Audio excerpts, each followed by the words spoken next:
5.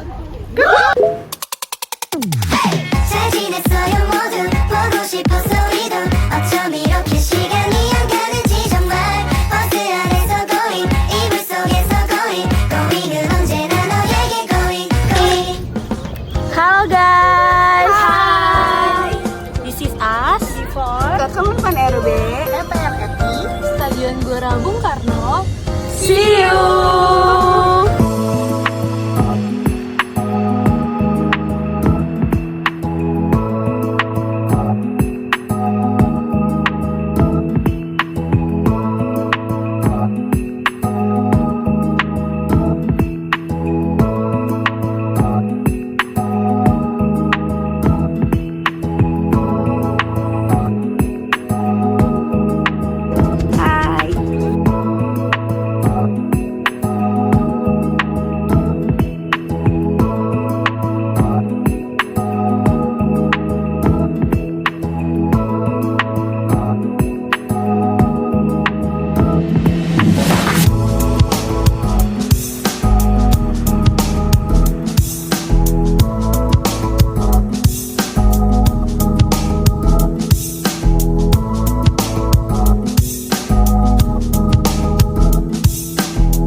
Jadi sekarang kita udah sampai di Kemenpan RB.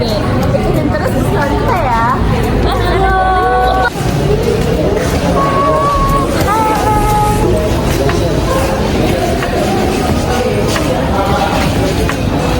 This is us di Kemenpan RB.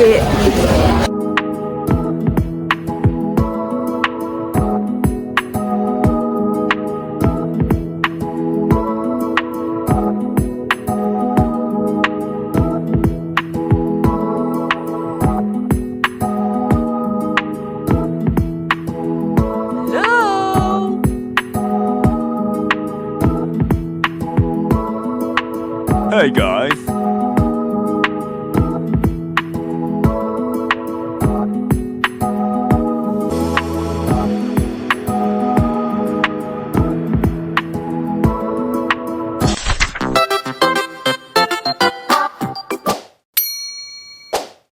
Baik, selanjutnya di sini saya akan melakukan review materi terkait materi yang disampaikan di Kemenpan RB. Yang pertama di sini membahas tentang pembangunan sumber daya manusia sebagai transformasi pengelolaan sumber daya manusia aparatur yang isinya terdapat 6P. Apa sih 6P itu? Nah, yang pertama di sini ada penguatan budaya kerja dan employer branding. Isinya ada panduan perilaku core values ASN berakhlak sebagai berikut. Yang pertama, berorientasi layanan, yaitu memahami dan memenuhi kebutuhan masyarakat, ramah, cekatan, solutif dan dapat diandalkan serta melakukan perbaikan tiada henti. Yang kedua ada akuntabel. Nah, akuntabel ini melaksanakan tugas dengan jujur, bertanggung jawab, cermat, disiplin, dan berintegritas tinggi, serta menggunakan kekayaan dan barang milik negara secara bertanggung jawab, efektif dan efisien, dan tidak menyalahgunakan kewenangan jabatannya.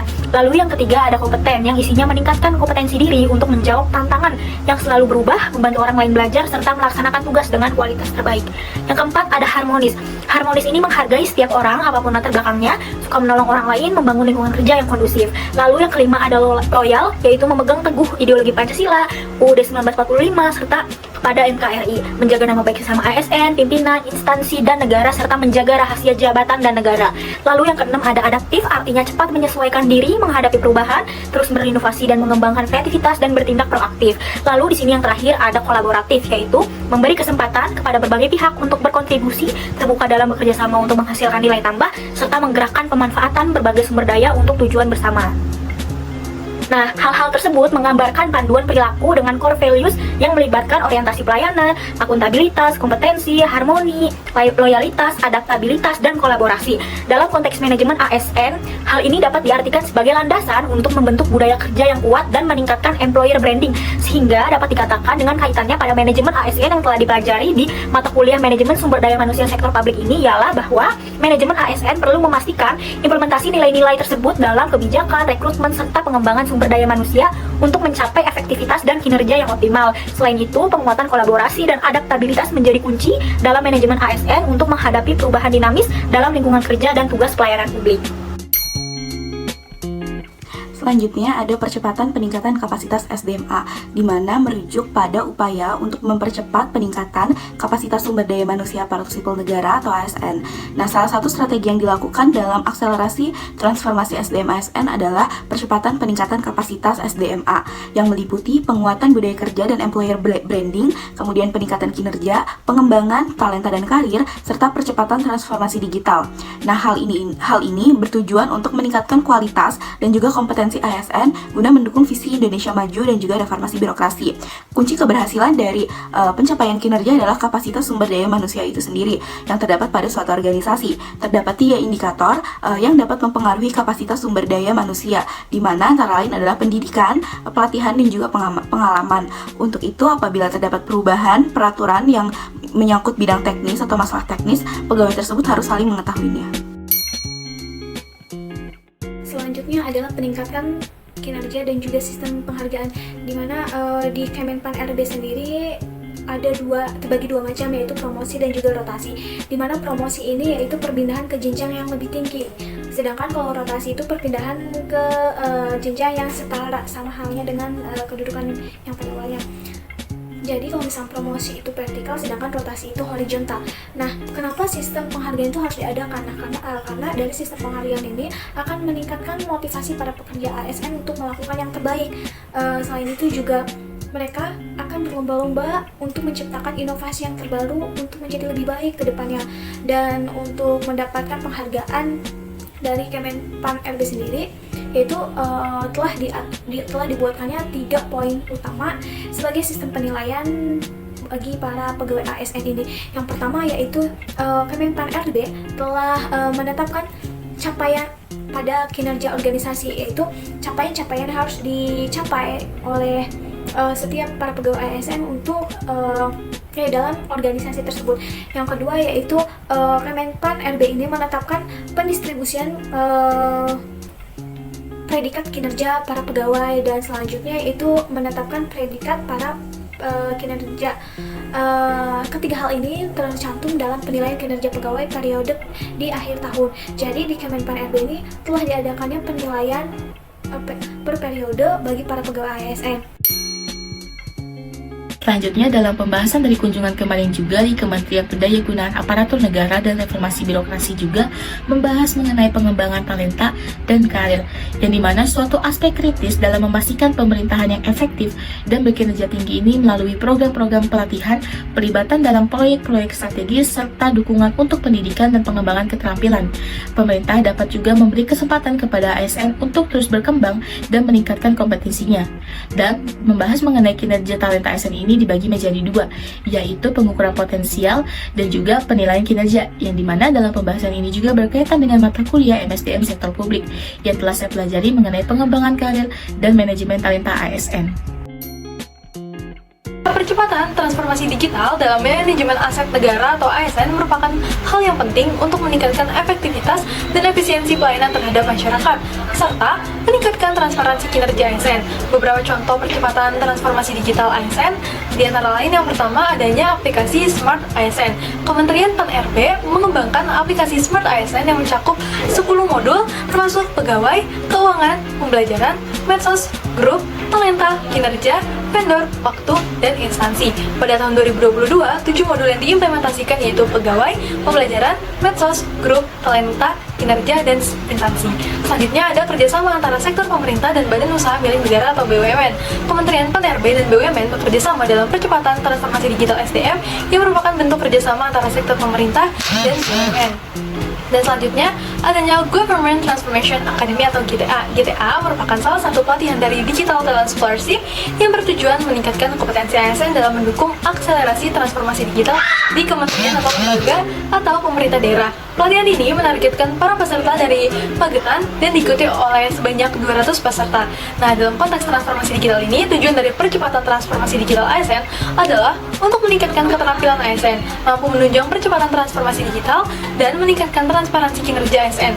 Selain itu, percepatan transformasi digital juga bertujuan untuk mendukung Indonesia menjadi negara digital 2020 yang merupakan prioritas pemerintah dalam reformasi birokrasi.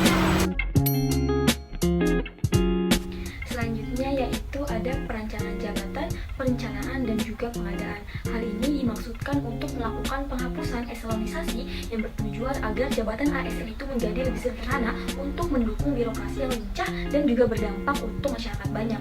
Selanjutnya yaitu ada kebijakan perencanaan yang memperhatikan dua aspek. Yang pertama, memperhatikan arah pembangunan nasional dan juga potensi dari daerah itu sendiri. Dan yang kedua, itu jabatan spesifik sesuai dengan core business instansi yang berdasarkan analisis jabatan dan juga analisis beban kerja. Lalu selanjutnya ada kebijakan pengadaan. Hal ini diutamakan untuk pembangunan bagi daerah tertinggal, terluar, dan juga terdepan, serta di bidang pelayanan seperti pendidikan, kesehatan, dan juga teknis yang sesuai dengan arah pembangunan nasional atau daerah dan mendukung core business instansi.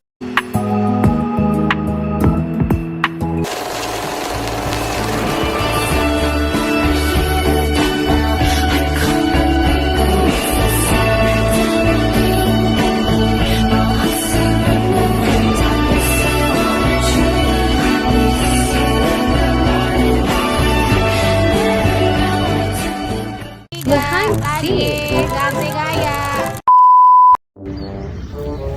Halo guys. This is us. Before ke Kemenpan RB, NPRRI, Dan Stadion Gelora Bung Karno. See you. halo guys.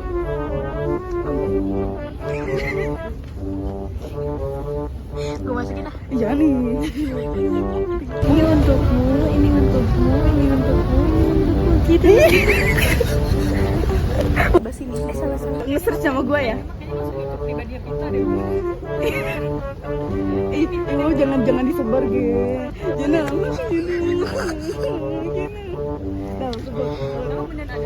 Sumpah. Udah gue mau keluar aja. Mau ganti nama jadi Aurora. Cakep biar abang cakepnya.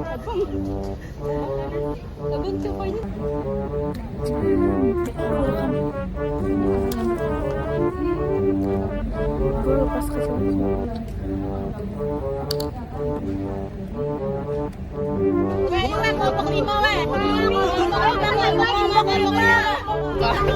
Pita.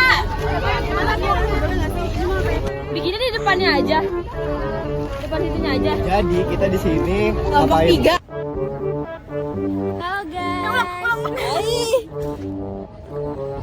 Halo guys. Hai. Kembali lagi bersama kita kelompok 5. tolong cermati sidang. Ya, Mbak Shalom gimana ya tanggapannya mengenai kebijakan yang saya buat? Menurut saya berubah. Itu semua berubah semua. Kanan. Bella. Tangannya udah aneh ya. 1, 2, 3. MPR, RB dan juga GBK